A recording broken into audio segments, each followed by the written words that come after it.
To our channel future builder. पिछले video में nationalism in India में हम लोगों ने पढ़ा था कि सत्याग्रह मूवमेंट कैसे स्टार्ट हुआ, गांधी जी वापस आए साउथ अफ्रीका से, और फिर हमने पढ़ा कि जो वर्ल्ड वॉर हुआ उसका क्या इफेक्ट हुआ। इस वीडियो में हम लोग पढ़ेंगे कि रॉलेट एक्ट क्या था और उसको यहाँ पे कैसे अपोज किया गया।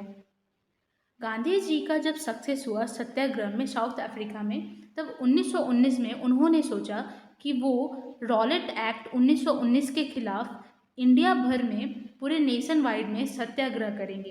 इस एक्ट में ये था कि ये जो एक्ट था वो इम्पेरियल लेजिस्लेटिव काउंसिल से पास किया गया था। इसको अपोज करने के बावजूद भी, इंडियन मेंबर्स ने इसका अपोज किया था, उसके बावजूद भी इम्पेरियल लेजिस्लेटिव काउंसिल से ये पास किया गया था, जिसमें ये जो अंग्रेज का गवर्नमेंट था उसको इनॉर्मस पावर देता था, जिससे वो इंडिया में होने वाली कोई भी पॉलिटिकल एक्टिविटीज़ को दबा सके, और अलाउ करता था ये लॉ ताकि वो किसी भी पॉलिटिकल लीडर्स को आसानी से जेल में भेज दे विदाउट ट्रायल, यानी बिना किसी पूछताछ के 2 साल तक किसी भी पॉलिटिकल लीडर को जेल में भेज दे, और सारी ही पॉलिटिकल एक्टिविटीज़ को दबा रहा था, जिस कारण इंडिया के लोगों को दबाया जा रहा था और यहाँ के लोग उसका अपोज कर रहे थे। इसी वजह से गांधी जी ने सोचा कि हम रॉलेट एक्ट के खिलाफ पूरे देश भर में सत्याग्रह करेंगे। महात्मा गांधी चाहते थे कि वो अहिंसा से सिविल डिसोबीडियंस मूवमेंट स्टार्ट करे अनजस्टिस लॉ, यानी कि इस अनजस्टिस लॉ के खिलाफ, जबकि जो ये शुरू हुआ 6 अप्रैल को एक हड़ताल से। इस रॉलेट एक्ट के खिलाफ में अलग अलग सिटीज़ में रैलीज हुए, वर्कर्स जो थे वो स्ट्राइक पे गए, रेलवे वर्कशॉप और जितने भी सारे दुकान थे ये सारी चीज़ें बंद हुई। और इसको देखते हुए, इसके डर से जो ब्रिटिश एडमिनिस्ट्रेशन था, जब देखा कि टेलीग्राफ, रेलवे, ये सारे चीज़ को डिस्टर्ब किया जा रहा, तो उन्होंने ये जो नेशनलिस्ट थे, यानी कि जो ये मूवमेंट शुरू किए थे, उन्हीं के ऊपर एक्शन लेने का सोचा। जो भी लोकल लीडर्स थे उनको अमृतसर से उठा लिया गया और जेल में डाल दिया गया, और महात्मा गांधी को दिल्ली आने से मना किया गया।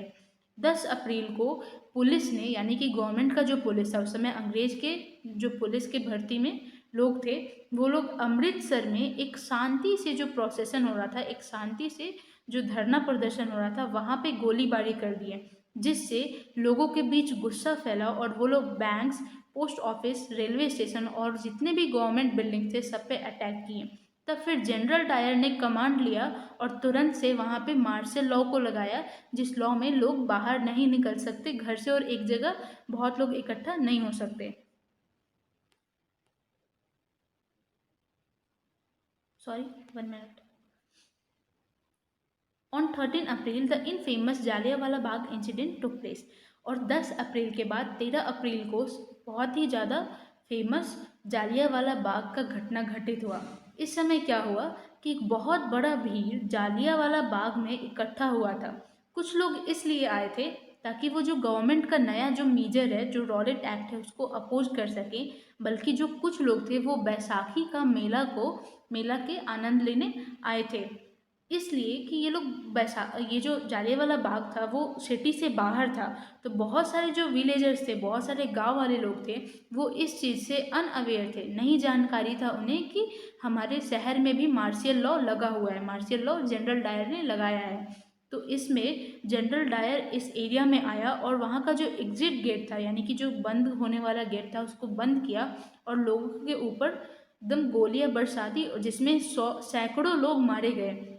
इसमें ये भी हुआ था कि बहुत सारे लोग, वहाँ पे एक कुआं प्रेजेंट था, तो वहाँ पे उस कुआं में जाके कूद गए ताकि वो अंग्रेज़ों के गोलियों से नहीं मरना चाहते थे। और इसका जो रीज़न था, जब जनरल डायर को अपना रीज़न बताना था, तो उसने बताया अपने बचने के लिए कि मैं एक मोरल इफ़ेक्ट लाना चाहता था कि लोग इससे डरे, ताकि इससे सत्याग्रहियों के माइंड में, दिमाग में हमारे प्रति भय पैदा हो और वो ज़्यादा आंदोलन वगैरह ना करें, यानी कि वो अपने आप को स्ट्रिक्ट दिखाया इसके रीजन में।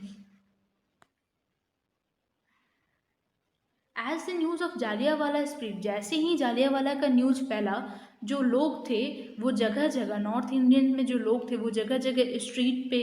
सारे सड़कों पे आके आंदोलन करने लगे, स्ट्राइक करने लगे, क्लैशेज होने लगे पुलिस के बीच में और लोगों के बीच में, सारे गवर्नमेंट बिल्डिंग पे अटैक्स करने लगे। तो फिर वहाँ पे भी जो गवर्नमेंट ने इन लोगों का जो रिप्लाई किया वो ब्रूचुअल रिप्रेशन से किया, यानी कि वहाँ पे भी इन्हें मारा पीटा। जितने भी सत्याग्रही थे उनको ज़बरदस्ती उनका नाक जमीन पे रगड़वाया और बोला कि तुम गली में रेंगो, और उन्हें उनसे रिंगवाया गया। और सारे साहिब यानी उस समय जो भी गवर्नमेंट के ऑफिसर थे सबको सलाम करवाया गया। पीपल के लोगों जितने भी लोग थे गांव वगैरह के सबको गांव में भेजा गया और मतलब भगाया गया वहाँ से, और बॉम्बिंग भी हुआ, यानी कि बहुत जगहों पे बॉम्ब भी फोड़ा गया। ये सब देख के कि इतना सारा वॉयलेंस हो गया, हिंसा, जबकि गांधी जी का जो पाथ था वो अहिंसा का था, गांधी जी ने तुरंत से इस मूवमेंट को बंद किया। While the Rowlatt Satyagraha had been a wide spread movement, जबकि ये जो रॉलेट सत्याग्रह था वो वाइड स्प्रेड एक मतलब अच्छा खासा मूवमेंट था, लेकिन ये बहुत सारे सिटी और टाउन तक ही लिमिटेड रह गया। Mahatma Gandhi now felt that need to launch a more bold broad based movement, यानी कि महात्मा गांधी को अब लगने लगा था कि रॉलेट एक्ट के खिलाफ हमने जो सत्याग्रह किया वो कहीं ना कहीं अधूरा रह गया, तो हमें इससे बड़ा कुछ लॉन्च करना पड़ेगा। इसके लिए उन्होंने बोला कि इसके लिए इतना बड़ा लॉन्च करने के लिए हमें हिंदू मुस्लिम को एक साथ लाना ही पड़ेगा, और उसका सिर्फ एक ही तरीका था गांधी जी के पास। उन्होंने सोचा कि वो खिलाफत इशू को उठाएंगे और इस कारण हिंदू और मुस्लिम को हम एकजुट करेंगे। जब फर्स्ट वर्ल्ड वार हुआ तो उसमें ओटोमन टर्की की हार हुई, जिसमें ये र्यूमर फैला कि एक पीस ट्रीटी यानी कि एक शांति का संधि होने वाला है ओटोमान के राजा, ओटोमान के एम्पेरर और इस्लामिक वर्ल्ड का जो हेड था खलीफा उसके बीच में। तो यहाँ पे जो खलीफा था वो इस्लामिक वर्ल्ड का हेड था, तो इसी खिलाफत का इशू बना के इन्होंने हिंदू मुस्लिम को इंडिया में एक करना चाहा। तो वो बोले कि जब खलीफा का हम लोग जो पावर है उसको बचाने के लिए यहाँ पे 1919 में बॉम्बे में एक खिलाफत कमेटी फॉर्म किया गया, जिसके जो यंग जनरेशन के हेड थे दो मुस्लिम भाई थे, मोहम्मद अली और शौकत अली, यानी कि वो लोग यहाँ इंडिया से बैठ के खिलाफत का खलीफा का जो कि इस्लामिक वर्ल्ड का हेड था उसका सपोर्ट कर रहे थे।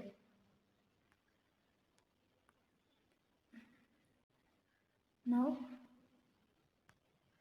अब now Muhammad Ali and Shaukat Ali began discussing with Mahatma Gandhi about the possibility of a united mass action on issue, यानी कि महात्मा गांधी इन दोनों के साथ मिलके और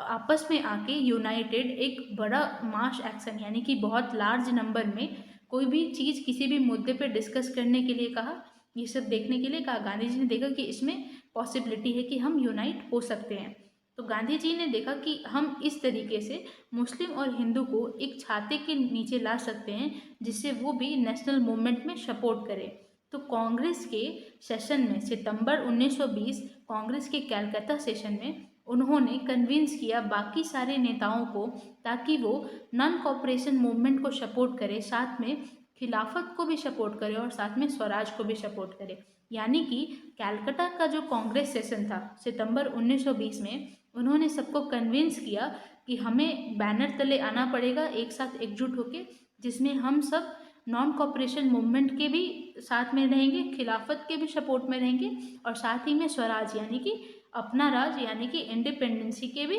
सपोर्ट में रहेंगे।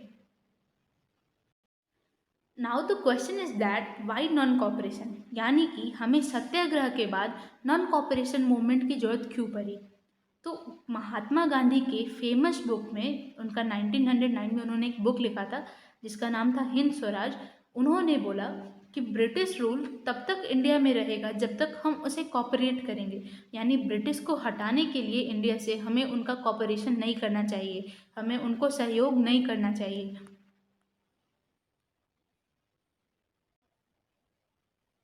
If Indians refuse to cooperate British rule in India would collapse, यानी कि अगर इंडिया लोग मना कर दे, इंडिया के लोग मना कर दे उन लोग को कॉपरेट करने से, तो यहाँ पे उनका जो रूल है वो ढह जाएगा और फिर स्वराज आएगा यानी कि अपना राज आएगा, हम लोग उस पर राज कर पाएंगे। तो गांधी जी का जो नॉन कॉपरेशन था वो एक मूवमेंट कैसे बना। गांधी जी ने बोला कि हम ये जो मूवमेंट है उसको स्टेजेज में चलाएंगे। ठीक, तो कैसे चलाएंगे, तो बोले कि सबसे पहले हम लोग अपना टाइटल यानी कि गवर्नमेंट के द्वारा जो भी हमें टाइटल दिया गया, मान लीजिए कि यहाँ का लोग जो भी उस समय नियुक्त किया गया था आर्मी में, सिविल सर्विसेज में, पुलिस में, कोर्ट में, इन सारों को इन्होंने बोला कि आप लोग अपना टाइटल पहले तो छोड़िए, यानी कि पहले सबसे पहले अपने जॉब से रिजाइन करिए। फिर इन्होंने बोला कि जितने भी स्कूल हैं, फॉरेन गुड्स है, इन सब चीज़ों का यूज़ करना छोड़िए, यानी बच्चे स्कूल जाना छोड़े और फॉरेन गुड्स यानी बाहर के सामान को आप मत खरीदिए। इसमें गवर्नमेंट जो है वो रिप्रेस फील करेगी और सिविल डिसोबीडियंस मूवमेंट को हम लोग फिर से चला सकते हैं, यानी कि इसमें जो अंग्रेज सब है वो कहीं ना कहीं दबा हुआ फील करेगी और हम लोग फिर से सिविल डिसोबीडियंस मूवमेंट को लॉन्च कर सकते हैं, एक न्यू मूवमेंट। 1920 में Mahatma Gandhi and Shaukat Ali toured extensively mobilizing popular support for the movement। 1920 में महात्मा गांधी शौकत अली के साथ जगह जगह गए, जगह जगह घूमे गए और वहाँ से बोले लोगों को कि आप लोग प्लीज़ इस मूवमेंट को, नॉन कॉपरेशन मूवमेंट को ढेर सारा सपोर्ट करिए।